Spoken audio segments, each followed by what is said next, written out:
저희가 여리고에서 떠날 때 큰 무리가 예수를 쫓습니다. 소경 둘이 길가에 앉았다가 예수께서 지나가신 다음을 듣고 소리질러 가로되 주의 우리를 불쌍히 여기소서 다윗의 자손이여라고 하는데, 지금 여리고라고 하니까 지금 예수님이 예루살렘에 굉장히 많이 오셨어요. 지금 죽으러 가는 길인데 자기가 죽으러 가는지 지금 제자들에게 말하셨고요. 예루살렘 들어가기 전에 다 이런 얘기를 하셨는데 가까이 오셨습니다. 여리고 지나고 이제 예루살렘에 들어가실 겁니다. 여리고에 들어간 다음에 예루살렘에 갈 때요, 감람산을 지나가야 돼요. 감람산을 통과해서 예루살렘에 올라가야 되는데, 그것이 바로 예수님이 반드시 지나가야 되는 길입니다. 요즘에 스가랴서를 계속 봤어요. 근데 스가랴서에서 그 하나님이 다시 임할 때가 예루살렘의 동편산 감람산에 하나님이 쓴다라고 나와 있는데, 그게 예수님이 지나가시는 길이거든요. 그래서 그걸 생각할 수 있고, 그래서 동쪽에서 이제 들어오시는 거죠. 근데 생각해보면 동쪽에서 들어간다는 게 되게 많아요. 일단은 에스겔서 11장에서도 하나님의 영광이 동편산에 솟고 막 그런 식으로 나와요. 그 다음에 에스겔서에서 에스겔이 40장, 41장, 42장 정도 보면은 이제 성전을 보기 시작하는데, 성전을 볼 때 그 성전의 동편 문으로 하나님의 영광이 들어와요. 그 다음에 그 문으로 47장에서 생명수가 흘러나가거든요. 들어온 대로 나가요. 그래서 생명수는 당연히 성령을 상징합니다. 영광이 동으로 들어오고 그다음에 나가요. 동에서 성전으로 들어와요. 그 다음에 예수님이 또 뭐라고 하냐면 인자의 오는 날도 그러하리라 하면서 인자의 오는 날은 번개가 동에서 서로 번쩍이는 것 같이 이런 식으로 얘기를 합니다. 동에서 서로 오는 걸 계속 얘기하세요. 그래서 그게 진짜 방향성을 얘기하는 건지 아닌지는 아직도 의문이 많은데, 일단은 감람산을 띄어서 생각할 수가 없거든요. 그래서 예수님이 재림할 때 감람산에 오나 그 생각이 있어요. 왜냐하면은 감람산에 서실이라 그게 있기 때문에, 그게 만약에 아예 보면서 합시다. 스가랴서 마지막 장인데 여기 여호와의 날이 이를 것이다 라면서, 이게 스가랴 마지막 장입니다. 그날에 너의 재물이 약탈되어서 너희 중에 나뉘우리라. 유다 뭐 믿는 자들이, 믿는 자라고 봐야 됩니다. 여기서 유다라고 보는 것보다는 믿는 자들하고 보는 게 훨씬 나은 게, 왜냐하면 여호와의 날이 이를 것이다 그러면 이미 예수님이 죽으시고 그 창에 찔리는 게 12장에서 나와요. 은총과 강구하는 심령을 부어주리니, 이거 성령. 그 다음에 그들이 그 찌른 바를 그를 보고 그를 위해서 애통하기를 하면서, 예수님이 창에 찔렸을 때 인용되는 구절입니다. 이 부분이. 예수님이 창에 찔리는 거, 그래서 예루살렘에 큰 애통이 있고, 또 여기서 하나님께서 만군의 여호와가 말하노라 그러면서 뭐라고 말씀하시나, 일단은 1절에서도 그날의 죄와 더러움을 씻는 셈이, 더러움을 씻는 그 생명수, 성령이죠. 셈이 다윗의 족속과 예루살렘 거민 위에 열리리라. 다윗의 족속과 예루살렘 거민은 뭐냐면요, 여기서 다윗의 집과 예루살렘 거민에게 은총과 강구하는 심령을 부어주리라 그러니까 성령 받는 자들입니다. 그래서 성령 받는 자들에게 이 더러움을 씻는 셈이 열리는 거예요. 그 다음에 만군의 여호와가 말하노라, 내가 우상의 이름을 없애겠다라고 한 다음에 어느 정도로 없애냐면은, 그 우상 숭배하는 자들이 이제 여호와 이름으로 거짓말하면은 살지를 못해요. 그래서 부모도 그거를 듣고서 너 거짓 선지자야? 그런 다음에 이제 칼로 찌르기라, 이런 식으로까지 나와요. 그 다음에 그날에 선지자들이 예언할 때에는 거짓 선지자들입니다. 이상을 갖기 부끄러워할 것이며 사람을 속이려고 털옷도 입지 아니하며. 털옷을 입은 게 뭐 엘리야도 털옷을 입었다라고 볼 수 있고, 털이 많은 사람이다가 약대 털옷이라고도 번역이 가능하니까, 심지어 또 세례 요한도 털옷을 입고 있지 않았습니까? 뭔가 대선지자는 털옷을 입어요. 그래서 이걸 입고 거짓말하는 거죠. 네, 그런 것도 입지 않을 것이고, 척하지 않는 겁니다. 말하기를 나는 선지자가 아니다. 내가 선지자라고요? 아니요, 난 농부예요. 나 어려서부터 사람의 종이었어요. 나 노예예요. 나 아니에요. 그러면서 이제 자기를 막 내가 거짓 선지자였다라는 걸 부인하는 거. 그 다음에 혹이 말하기를 너 그 두 팔 사이 상처 어찌미냐. 팔 사이의 상처는 거짓 선지자가 자기가 막 이렇게 칼로 자해를 하거나 그러면서 신을 불러내지 않습니까? 지금도 우리나라도 그렇죠. 뭐 작두 타거나 막 그런 거예요, 다. 그러면서 막 자기 막 때리고 막 그런 거. 그래서 그 엘리야가 그 갈멜산에서 바알신 아세라신을 섬기는 선지자들과 붙을 때, 그때 하늘에서 불 떨어지게 하는 하나님이 진짜 하나님이지 그랬을 때 바알 아세라를 선지자들이 먼저 하지 않습니까? 근데 안 오니까 막 약 올리잖아요, 엘리야가. 야, 뭐 자나보다 더 크게 해봐라. 그러니까 막 자해하지 않습니까, 걔네들이? 그게 이때 당시의 모습이에요. 그래서 너 두 팔 사이에 상처 뭐냐? 아, 이거 내가 친구 집에서 내가 다쳤어. 그러면서 자기가 거짓 선지자였다라는 거를 어떻게든 숨기는 날이 이른다라는 거예요. 근데 이 날이 어떻게 이르냐면요, 만군의 여호와가 말하노라. 칼아 깨어서 내 목자 내 짝된 자를 치라 예요. 짝된 자, 히브리어로 가장 가까운 자라는 뜻입니다. 만군의 여호와의 가장 가까운 자가 누구겠습니까? 예수님이죠. 칼에게 하나님이 말하는 게, 칼아 네가 깨어서 내 목자 내 가장 가까운 자 그를 쳐라. 목자를 쳐라. 예, 예수님이 죽는 걸 얘기합니다. 그래서 칼에 쳐지는 게 위에 나왔던 그 창에 찔리는 거, 그것과 연관이 돼요. 찌른 바 그를 바라보고. 그래서 예수님이 죽으시면은 양들이 흩어지려니와 제자들이 도망가지 않았습니까? 근데 작은 자들을 위해서는, 소자들, 마치 이와 같은 자들, 먼저 된 자 나중 되고 나중 된 자 먼저 된 자, 소자 같지 않으면 안 된다, 어린아이 같지만 안 된다, 않으면 안 된다. 작은 자들, 정확하게는 미천한 자들 위에 내가 내 손을 들이우리라. 내가 그들을 내가 보호하겠다. 혹은 내가 그들을 내 손으로 그들을 이끌어내리라. 예요. 이때 온 땅의 3분의 2는 멸절되고 3분의 1은 거기 남는데 3분의 1도 불 가운데 던져지고 은같이 연단되고 금문같이 시험당하고 그들이 내 이름 부를 것이다. 내가 들을 것이다. 나는 말하기를 이는 내 백성이라 할 것이고 그들은 말하기를 여호와는 내 하나님이라 하리라.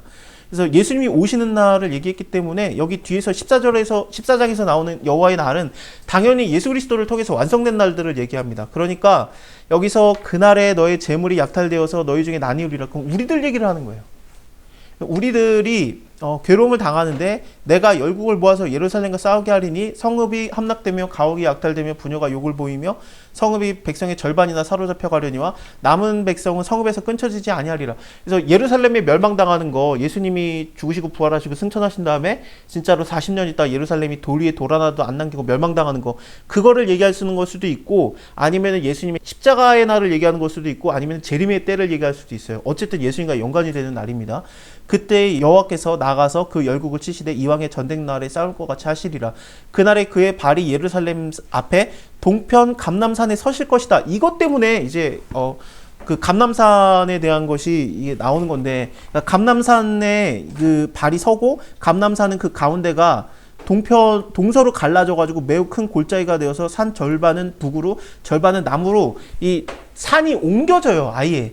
그래서 이게 만약에 감람산에 이걸 첫 번째 제일 그냥 시간상 제일 앞에 걸로 얘기를 하면은 예수님의 생존 때를 얘기한다라면은 감람산의 서실이라, 그거는 예수님이 지금 예루살렘으로 입성하실 때 지나가는 감람산 길을 얘기하는 겁니다. 그러면 이때가 되면은 산이 절반으로 쪼개진다. 그거는 뭐냐면 십자가의 날을 얘기하겠죠. 또 하나로 조금 미루면은 이제 죽으시고 부활하시고 승천하셔서 예수님의 그 말씀대로 돌 위에 돌 하나도 남기지 않고 다 무너지는 로마가 쳐들어와가지고 예루살렘을 밀어버리는 날이라면은 감람산에 서신다라는 게 조금 어려워져요. 이게 뭔 소리야, 그게 돼요. 근데 아예 이거를 재림의 때까지로 밀어버리면은, 그러면은 감람산에 서신다라는 거는 뭐가 되는 거냐면은 예수님이 감람산으로 재림한다는 게 되는 거죠. 다 설득력이 있습니다. 예수님의 때라고도 볼 수 있는 게 왜 그러냐면요, 예수님이 너희가 겨자씨만한 믿음만 있으면 이 산을 들어 저리로 옮기고 할 때 이 산이 감람산이에요. 산이 옮겨진다라는 얘기를 하셨어요. 그걸 왜 하냐면은 너희가 믿음이 있으면은 이때가 벌써 온 걸 너네가 볼 수 있다라는 얘기예요. 스가랴에서 너네 그 말씀, 여호와의 날, 지금이야. 그걸 한 거죠.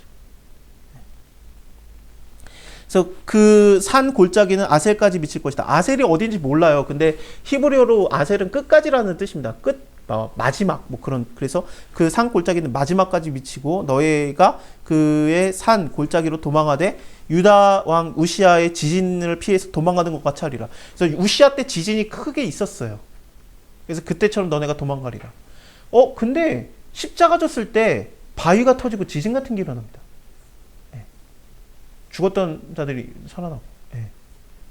그걸 얘기하는 게 아닐까. 아니면은 예수님이 마지막 때가 되면은 곳곳에 기근과 뭐 지진과 난리와 소문이 있으리라. 그걸 얘기하는 걸 수도 있고. 셋 다 돼요. 여러분들이 골라서 믿으시면 됩니다. 이건 이때지. 그게 그겁니다. 아니면 셋 다 맞을 수도 있어요.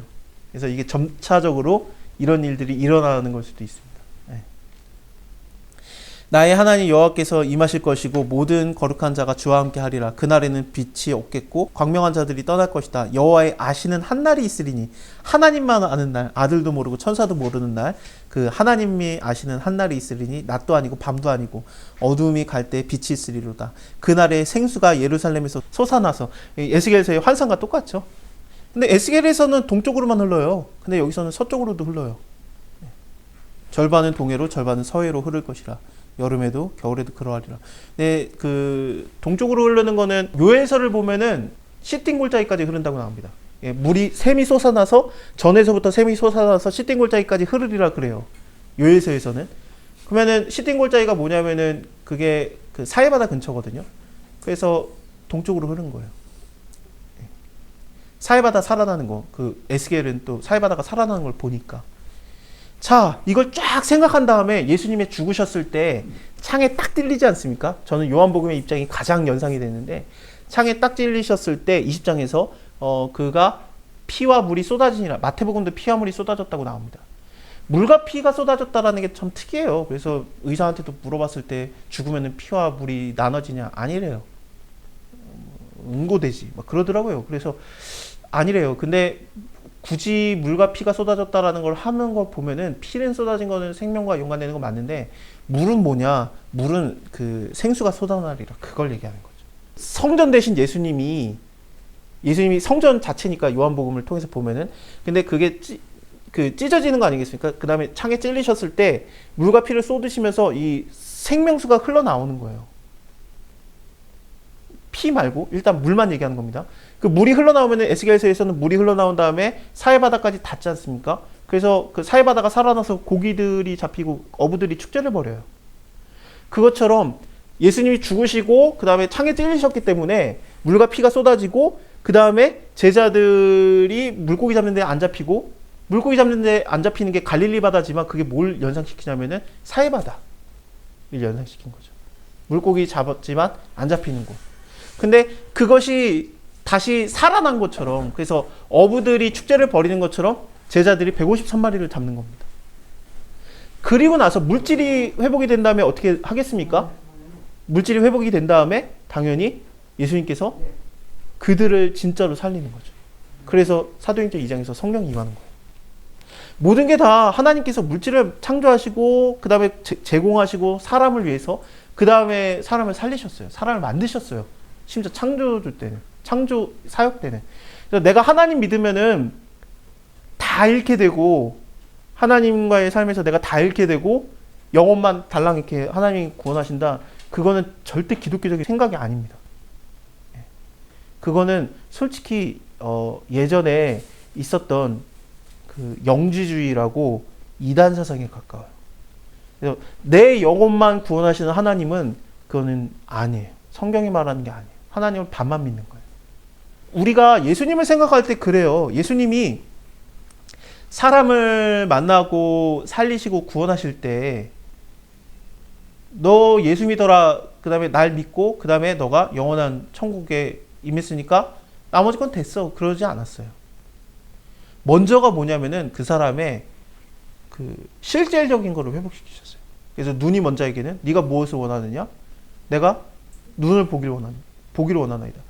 앉은 뱅이에게 네가 뭘 원하냐? 내가 일어나길 원합니다. 아픈 자에게 내가 낫기를 원합니다. 죽은 자에게 내 자식 죽었는데 그거에 대해서 뭐 빌지도 못했죠. 근데 그냥 예수님이 고쳐주는 거고. 그리고 나서 영생을 얘기해요. 예수님. 그러니까 우리가 살 때 뭐 힘든 거 있잖아요. 뭐 내가 아픈 거, 뭐 힘든 거, 괴로운 거, 괴롭힘을 당하는 거, 그 모든 것들을 하나님이 해결할 수 있다라는 게 안 믿어지는 게 좀 하나님께 죄송스러워요. 날 위해서 구원하실 건 알겠는데 이 땅에서의 100배, 60배, 30배의 결실을 주실 거라는 게 안 믿어지는 거는 하나님께 좀 우리가 죄송스러운 일입니다. 그래서 믿기로 작정하는 게 좋은 것 같아요. 잘 안 믿어져요. 그래서 우리가 믿음이 없는 거예요. 그래서 믿음이 이렇게 없는데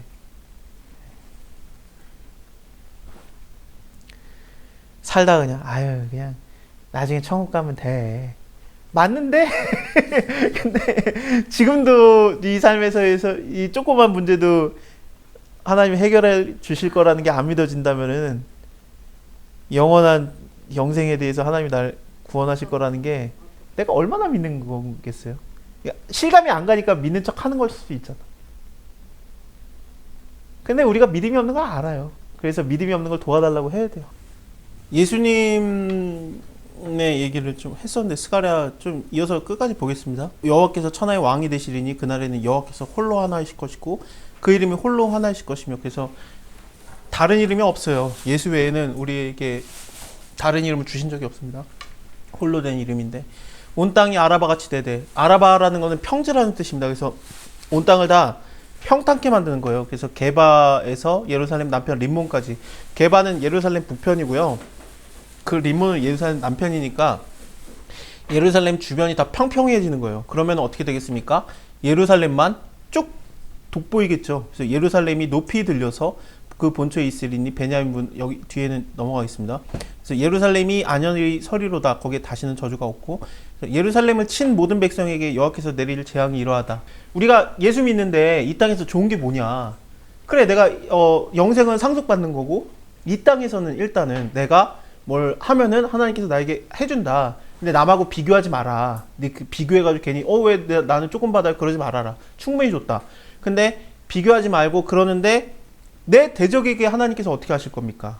나를 친자에게 어떻게 하실 겁니까? 그럴 때 그들에게 내일 재앙이 이러하다. 그 섰을 때 그 살이 썩으며 눈이 구멍 속에서 썩으며 그 혀가 입 속에서 썩을 것이다. 이거를 하십니다. 살과 눈과 혀가 썩는데 눈을 갖다 썩게 한다라는 거는 이거 한마디만 한 게 아니었어요. 계속 말했어요. 사실 11장에서도 화가 있을진저 양떼를 버린 못된 목자여, 칼이 그의 팔에 오른 눈에 이말이니 그 팔이 아주 마르고 그 눈이 아주 어두리라. 그러면서 눈을 갖다 어둡게 만든다고 합니다. 근데 여기 밑에 보면은 대적에 대해서 쳐들어오는 나라가 있어요. 믿는 자들을 쳐들어오는 나라에 말이 있는데 말들이 눈이 멀어요. 모든 국민의 말을 쳐서 눈을 멀게 할 것이다. 그래서 그들이 타고 오는 말 자체도 그들의 세력이라고 보면 됩니다. 그들의 그 전투력, 그것까지도 하나님께서 눈을 멀게 하겠다라고 합니다. 자, 14장에 다시 보면은 그들의 눈이 썩을 것이다 그러고, 15절에 보면은 또 말들과 노새와 약대와 나귀와 그 진에 있는 모든 육축에게 미칠 재앙도 그 재앙과 같으리라. 그래서 그들의 모든 세력, 모든 말, 그런 것들도 동일하게 눈을 멀게 하고 살을 썩게 하고, 그 다음에 혀를 썩게 하는, 말을 못하게 하는 거죠. 아예 그 혀를 썩게 하니까 말을 못하게 하고, 눈을 썩게 해서 못 보게 하고, 그 다음에 살을 썩게 하고. 이거는 여러 번 나와요. 정말. 그래서 대적치는 것은 나에게 있다. 그것을 우리가 잘 못 믿어요. 그러니까 하나님 나를 회복시킬 것이다 라는 걸 못 믿는 것처럼 대적을 하나님께서 치실 것이라는 것도 잘 못 믿는데, 근데 믿어도 될 것 같아요. 예. 이 정도 얘기했으면 믿어야 되지 않겠습니까? 그래서 하나님 말하셨잖아요. 좀 해주세요. 그러면은 되지 않을까. 예루살렘을 치러 왔던 자들 중에서 열국에서 남은 자가 있어요. 해마다 올라와서 그 왕 만군의 여호와를 숭배하고 초막절을 지킬 것이다 그러는데, 그러니까 초막절을 지킨다라는 게 구원 받은 상태에서를 얘기하거든요. 그 초막절이 장막절, 텐트를 치는 절기인데, 약속의 땅 가나안 땅에 가는 길에, 그러니까 홍해 바다를 건넌 하나님의 구원을 받은 다음에, 그러니까 유월절 있은 다음에, 그러니까 예수의 십자가 있은 다음에 홍해 바다 건넌 다음에, 홍해 바다는 세례의 상징 아닙니까? 고린도전서 10장 말씀처럼.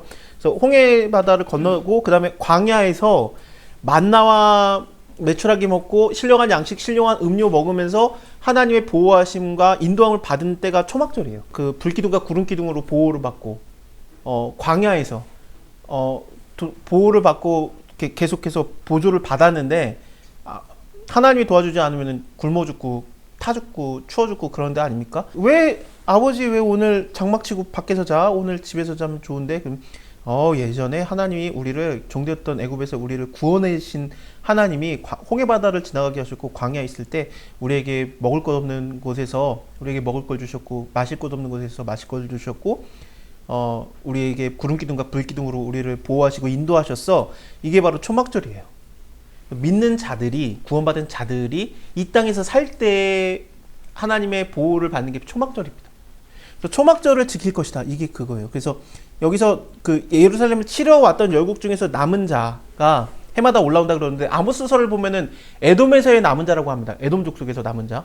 근데 이거는 이 아모스서에서 했던 것을 갖다가 사도행전에서 이 말씀이 인용이 돼요. 15장에서. 그래서 예루살렘 공의회가 열려가지고 그때 바울과 바나바가 대표로 와가지고 막 얘기하거든요. 이방인들의 구원에 대해서 얘기를 해요. 하나님께서 이방인 구원했다. 그래서 예루살렘 공의회가 열린 거예요. 이방인들 자꾸 구원받는데 어떻게 된 거냐면서 모인 건데, 그래서 바울과 바나바가 막 힘써 얘기하니까 거기서 야고보가, 물론 그 순교한 야고보는 아니죠. 예수님의 동생 야고보입니다. 예수님의 동생 야고보가 아모스서의 말씀을 인용합니다. 그래, 열국 중에서 우리를 치다가 열국 중에서 남은 그 에돔 족속들을 하나님이 구원하시지. 그거를 얘기해요. 이거랑 같은 병행 구절이에요. 이방인을 구원하시기로 하나님이 하셨지. 그래, 우리가 그들을 받아들이자 그러는데 이게 그겁니다. 거기서는 이방인 중에서 남은 자라고 나와요. 사도행전 15장에서는. 그래서 이거는 이방인 중에서 하나님을 믿는 우리들을 얘기합니다. 우리들이 올라가서 하나님을 예배하는 거예요. 초막절.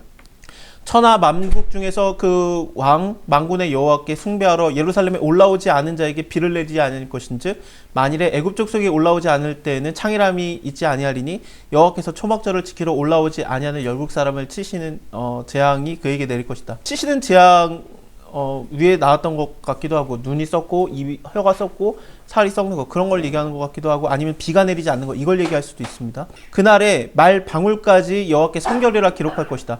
말 방울이라는 게 말에다가 방울을 달아가지고 딸랑딸랑 하는 거 있지 않습니까?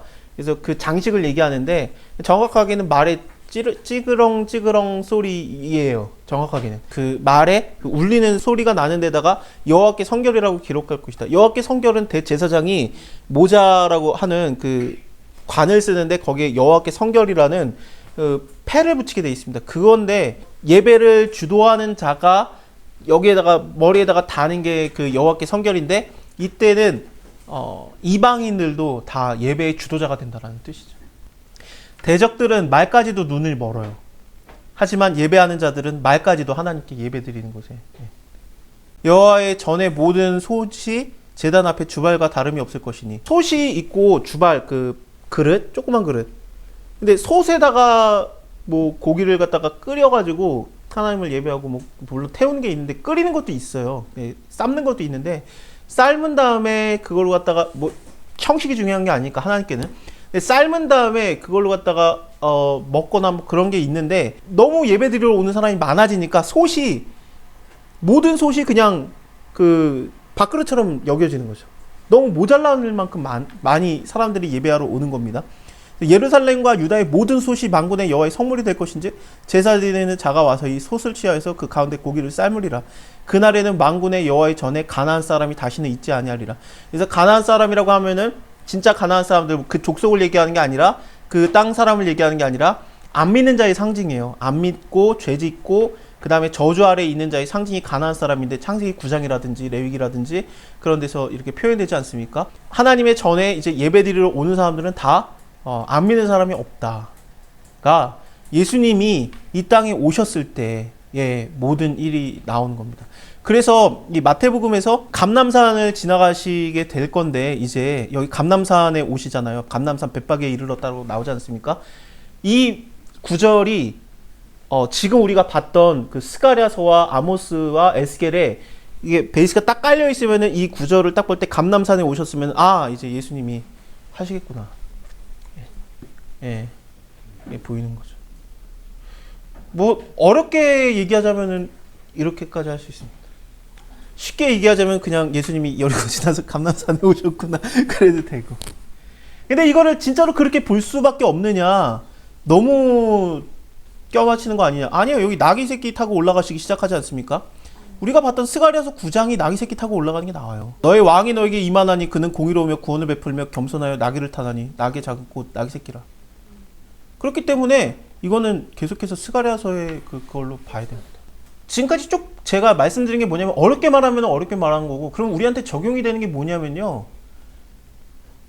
예수님이 이런 우리의 영생에 대해서 이렇게 치밀하게 하셨어요. 우리가 영생 못 받을 리가 없어요. 그러면 영생 받은 상황에서 이 땅에서 우리가 어떻게 되느냐는 건데, 이 땅에서 우리가 어린아이를 대접하라.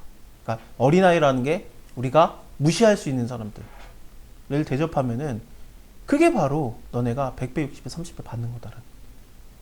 그렇다고 네가 옆 사람과 비교하지 말고. 하나님 덜 줬는데요? 그러지 말고. 네 은혜가 너에게 족하다. 그런 거죠.